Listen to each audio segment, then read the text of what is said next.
E aí, pessoal, tudo bem? Sejam bem-vindos à nossa videoaula 53 e hoje, dando um tempinho aí na apresentação das normas regulamentadoras, a gente vai falar um pouquinho sobre análise de acidente de trabalho.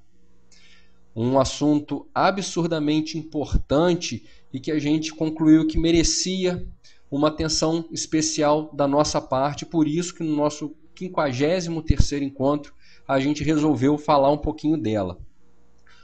Vocês podem estar pensando, né, que essa nossa videoaula 53 vai responder uma pergunta. Como fazer uma análise de acidente de trabalho? Certo? Errado.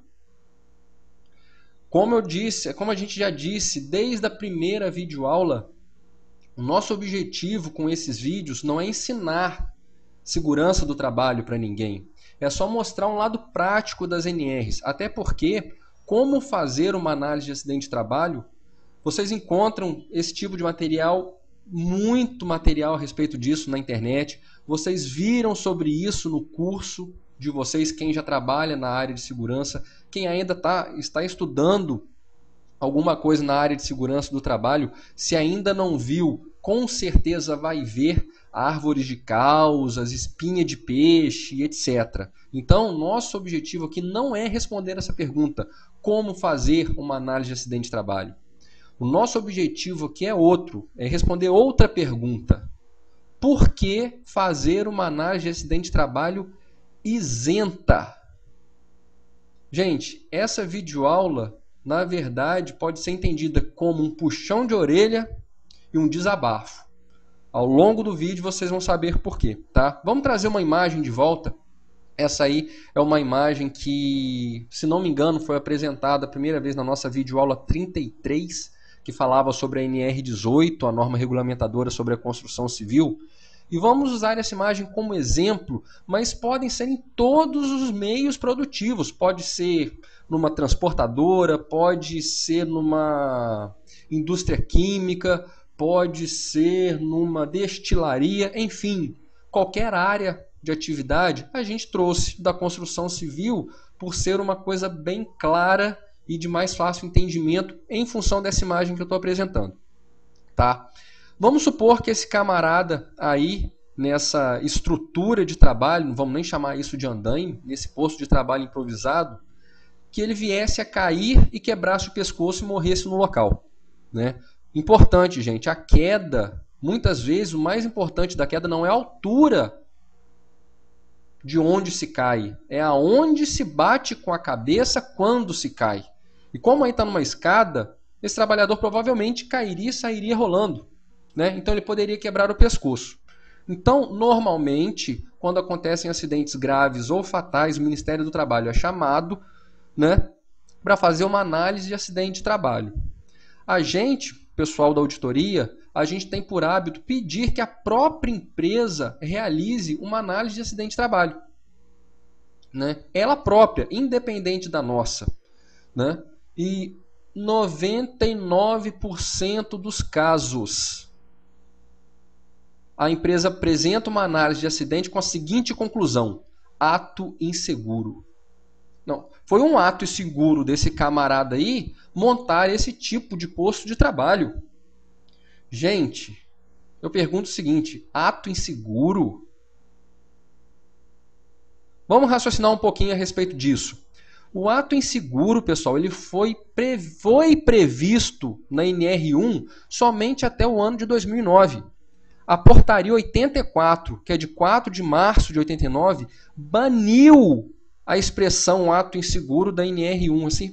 Essa expressão infeliz, ato inseguro, ela foi banida da NR1 no ano de 2009. E até hoje, esse vídeo está sendo gravado em outubro de 2011, a gente vê o pessoal no Orkut comentando ato inseguro para cá, ato inseguro para lá. Gente, se vocês repararem na atual redação do item 1.7, letra B da NR1, vocês vão ver uma observação. E lá está o seguinte: com a alteração dada pela portaria 84, de 4 de março de 2009, todos os incisos, o 1, o 2, o 3, o 4, o 5 e o 6 desta linha foram revogados.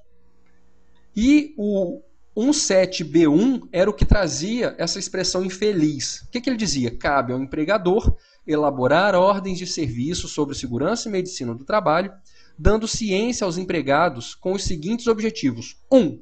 Prevenir atos inseguros no desempenho do trabalho. Gente, isso era uma carta branca para culpar o empregado de todo e qualquer acidente de trabalho que ocorresse.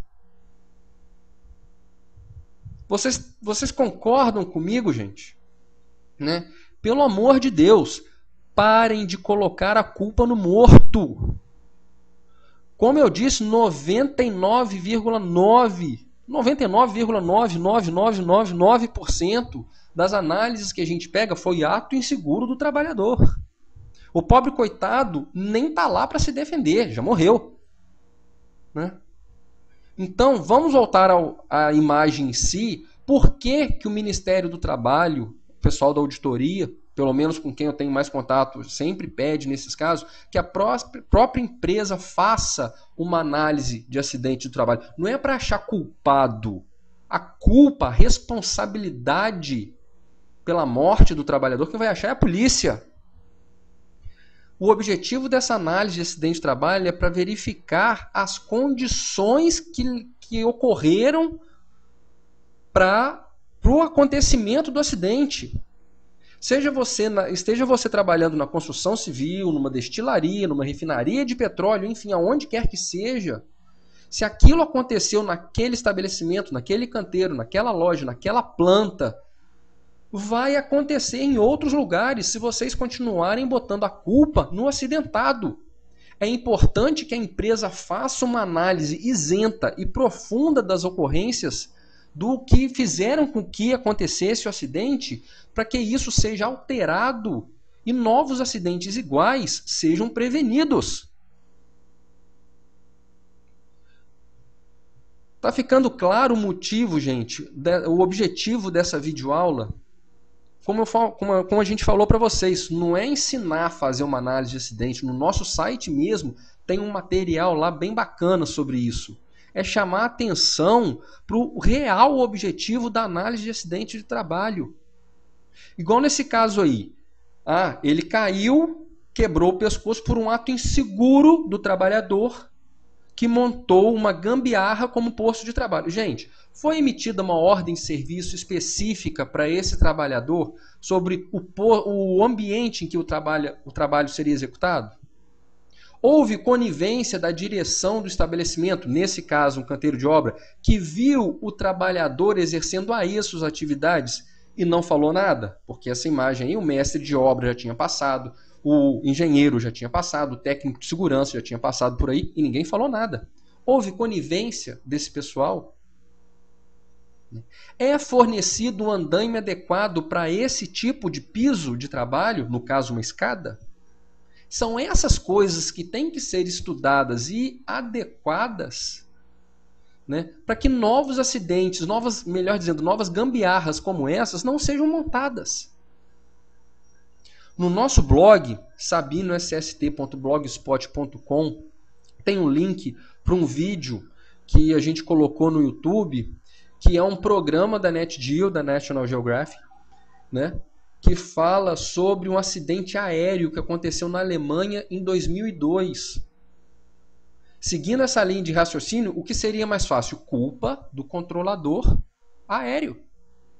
Né? Culpa do operador do controle aéreo. Foi ele que errou, mas quase 300 pessoas morreram no acidente entre os dois aviões.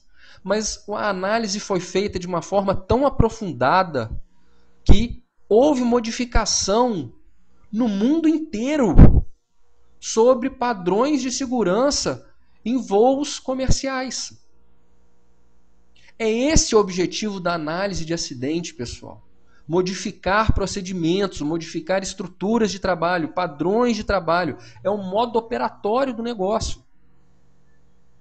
É um vídeo longo, tem cerca de meia hora, mas não é cansativo. É muito legal, rico em detalhes. Eu acho que ele traça um caminho a seguir, tá? Nessas análises de acidente de trabalho. Tá, gente? Por favor, excluam de uma vez por todas do subconsciente de vocês a expressão ato inseguro. Muitas vezes o próprio trabalhador ele se recusa a usar o equipamento de proteção individual. A recusa dele pode ser entendida como um ato inseguro? O que a empresa vem fazendo com os trabalhadores que se recusam a usar o EPI? É dada alguma suspensão, alguma advertência? A empresa já demitiu alguém por deixar de usar o cinto de segurança? Está previsto na CLT. Comportamento inadequado ou descumprir ordem, né, da empresa é motivo para o trabalhador ser demitido por justa causa. Desde que esses itens constem, por exemplo, no contrato de trabalho, desde que o uso do EPI esteja expresso no contrato de trabalho, é uma ordem que o empregado tem que seguir. A partir do momento que ele não usa o EPI, ele está descumprindo o contrato de trabalho. Ele pode ser demitido. Ah, coitado, mas a gente não quer demitir, então você prefere deixar que ele morra no seu ambiente de trabalho. É isso que você está me dizendo. Então, o simples fato do trabalhador se recusar a usar um cinto de segurança, né, passa a não ser mais entendido como um ato inseguro, mas uma falta de postura da administração, da diretoria, com relação a essa postura inadequada, motivo de demissão por justa causa. Tá, pessoal? É mais ou menos isso que a gente queria falar para vocês nessa videoaula. No nosso blog, a gente deixou lá várias portarias relacionadas à NR1 que mostram a modificação, né, dessa parte do ato inseguro e, pelo amor de Deus, repito, excluam isso do subconsciente de vocês. Ok, pessoal? Ficamos por aqui, mas, como sempre, à disposição no Orkut, no Gmail, no Facebook e no Twitter. Muito provavelmente, muitos de vocês vão discordar de mim. Fiquem à vontade. Ninguém aqui é dono da verdade, tá? Tá aberto o debate. Meu obrigado a todos, fiquem com Deus e até a próxima. Grande abraço, pessoal. Tchau, tchau.